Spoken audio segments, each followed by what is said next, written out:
அனைவருக்கும் வணக்கம். இன்றைய தினமணி செய்தித்தாள்ல என்னென்ன செய்திகள் இருக்கு அப்படிங்கிறத பார்ப்போம். முதல்ல பார்த்தோம்னா, சிங்கப்பூரில் திருவள்ளுவர் கலாச்சார மையம் அப்படிங்கிறத தொடங்க போறாங்க. அதாவது சமீபத்தில நம்ப பிரதமர் அவர்கள் சிங்கப்பூருக்கு ஒரு பயணம், அரசு முறை பயணமாக போயிருக்காங்க. அங்க பார்த்தோம்னா நெறைய ஒப்பந்தங்கள் தீவிரவாதத்துக்கு எதிர்த்து ஒருங்கிணைந்து போராட போறோம் அப்படிங்கிறத சிங்கப்பூரும், இந்தியாவும் சேர்ந்து சொல்லியிருக்காங்க. அந்த மாரி பல அறிவிப்புகள் இருந்துச்சு. தேர்வு அடிப்படையில ரொம்ப முக்கியமா பார்க்கிறது என்னன்னு அப்படின்னு பார்த்தோம்னா, இந்தியா சார்பில் முதலாவது திருவள்ளுவர் கலாச்சார மையம் சிங்கப்பூரில் விரைவில் அமைக்கப்படும் என்று பிரதமர் அறிவித்தார். சரிங்களா? இப்படிதான் குடுத்திருக்கிறாங்க. அதாவது நம்மளுடைய மத்திய பட்ஜெட் 2024 மத்திய பட்ஜெட்ல பார்த்தோம்னா, திருவள்ளுவருக்கான ஒரு கலாச்சார மையம். மத்தபடி பார்த்தோம்னா, நம்மளுடைய கலாச்சாரத்த கலாச்சாரத்த பறைசாற்றும் வகையில யோகா, ஆயுர்வேதம், இந்திய மொழிகள், பாரம்பரிய இசை போன்ற பல்வேறு விஷயங்களுக்கு கலாச்சார மையங்கள் உருவாக்கப்படும் அப்படிங்கிறத சொல்லியிருந்தாங்க. அந்த அடிப்படையில அந்த அறிவிப்பின் பேர்ல பார்க்கிறப்ப, முதல்ல திருவள்ளுவருக்கான கலாச்சார மையம் அப்படிங்கிறது நமக்கு சிங்கப்பூர்ல வரப்போகுது. சரிங்களா? முக்கியமான ஒரு விஷயம். இதை பத்தின ஒரு அறிவிப்ப வெளியிடுறப்ப, ரொம்ப பெருமிதமாக நம்மளுடைய பிரதமர் அவர்கள் ஒரு திருக்குறளையும் சொல்லியிருக்கார். என்ன திருக்குறள் அப்படின்னு பார்த்தோம்னா, "நயனோடு நன்றி புரிந்த பயனுடையார் பண்பு பாராட்டும் உலகு" அப்படின்னு சொல்லி குடுத்திருக்காங்க. "நயனோடு நன்றி புரிந்த பயனுடையார் பண்பு பாராட்டும் உலகு. நீதியையும் நன்மையையும் விரும்பி பிறருக்குப் பயன்பட வாழும் பெரியோரின் நற்பண்பை உலகத்தார் போற்றிக் கொண்டாடுவர்." அப்படிங்கிற அந்த அர்த்தங்களை ங்களா நீதியும், நன்மையும் மட்டுமே விரும்பக்கூடிய ஒரு பெரியோரின் நற்பண்ப வந்து உலகத்துல இருக்கக்கூடிய எல்லாருமே போற்றி கொண்டாடுவர் அப்படின்னு சொல்லி திருக்குறள்ல இருக்கக்கூடிய உயர்ந்த விழுமியங்கள பத்தி சிங்கப்பூர்ல பேசிட்டு வந்திருக்காங்க. சரிங்களா? ஸோ முக்கியமான ஒரு அறிவிப்பு. ஓகேங்களா?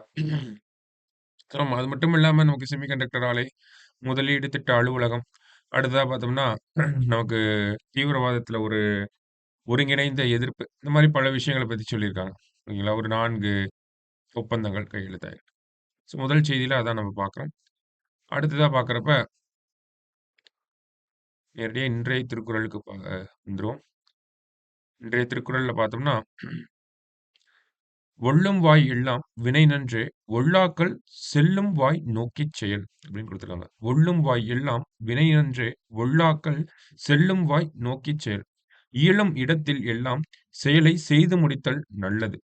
இயலவில்லையானால் பயன்படும் இடம் நோக்கியாவது செய்ய வேண்டும்" அப்படின்னு குடுத்துருக்காங்க. இது நம்மனால பண்ணக்கூடிய இடத்துல நம்ம செயல்கள செஞ்சு முடிச்சிடணும். அப்படி முடியல அப்படின்னா, பயன்படக்கூடிய இடம் நோக்கி அந்த செயல்களை செய்ய வேண்டும் அப்படின்னு சொல்றாங்க. திருக்குறள் எண் 673 அதிகாரம் வினை செயல் வகை. அடுத்தது பாரிஸ் பாராலிம்பிக்ஸ்ல மறுபடியும் பதக்கங்கள். நேத்தே சொல்லியிருந்தோம் நம்ம. ஹர்விந்தர் சிங் வந்து இந்த ஆர்ச்சரில வந்து ஓகேங்களா? ஆர்ச்சரி இன் த சென்ஸ் நமக்கு வில்வித்தையில வந்து தங்க பதக்கம் வந்து வின் பண்ணியிருக்காரு. இந்தியர்கள் யாருமே பாரிஸ் ஐ மீன் பாராலிம்பிக்ஸ பொறுத்தவரைக்கும் அ வில்வித்தையில தங்கம் வென்றதே கிடையாது. ஹர்விந்தர் சிங் தான் முதல் முறையா இப்படி ஒரு விஷயத்த பண்ணியிருக்காரு. அடுத்தபடியா பார்த்தோம்னா, கிளப் த்ரோ அப்படின்னு சொல்லி இந்த உட்காந்துட்டே போடுறாங்க இல்லையா? ஸோ இந்த இது பார்த்தோம்னா, 2 பதக்கங்கள் இந்தியா வாங்கியிருக்காங்க. யார் யார் அப்படின்னு பார்த்தோம்னா, தரம்பீர் சிங் தரம்பீர் சிங் இருக்காரு இல்லையா? ஸோ தரம்பீர் சிங் வந்து பார்த்தோம்னா, நமக்கு கோல்டு மெடல் வின் பண்ணியிருக்காரு. அடுத்தபடியா பார்க்குறப்ப பிரணவ் ஷர்மா அப்படிங்கிறவரு நமக்கு வெள்ளி பதக்கம், சில்வர் மெடல் வந்து வின் பண்ணியிருக்கார். சரிங்களா? சில்வர் வந்து வின் பண்ணியிருக்கார். எதுலன்னா கிளப் த்ரோ அப்படிங்கிற ஒரு போட்டியில. அடுத்ததா ஆடவர் ஜூடோ 61 கிலோ பிரிவுல பார்த்தோம்னா, இந்தியாவோட கபில் பார்மர் வெண்கல பதக்கம் வந்து வாங்கியிருக்கார். ஓகேங்களா? கபில் பார்மர் வந்து பிரான்ஸ் மெடல் வந்து வின் பண்ணியிருக்காப்ல. சரிங்களா? ஸோ டோட்டலா இந்தியா இதுவரைக்கும் 25 பதக்கங்கள வின் பண்ணியிருக்காங்க. பதக்கப்பட்டியல்ல பார்த்தோம்னா, நம்ம 14வது இடத்திற்கு முன்னேறி இருக்கோம். சரிங்களா? ஸோ 25 பதக்கங்கள் அப்படின்னா, 6 பதக்கங்கள் வாங்கியிருக்காங்க. என்ன விளையாட்டு போட்டியில, என்ன பிரிவுல வாங்கியிருக்காங்க, என்ன பதக்கம் வாங்கியிருக்காங்கன்றதெல்லாம் பார்க்கணும். நம்ம தனியாவே பார்த்துறோம். சரிங்களா?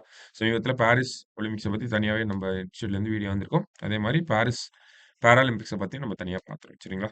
ஸோ இன்னைக்கு நியூஸ் பேப்பர்ல இதெல்லாம் தான் முக்கியமான செய்திகளா இருந்துச்சு. மீண்டும் நாளை செய்தித்தாள் வாசிப்புல சந்திக்கலாம். நன்றி.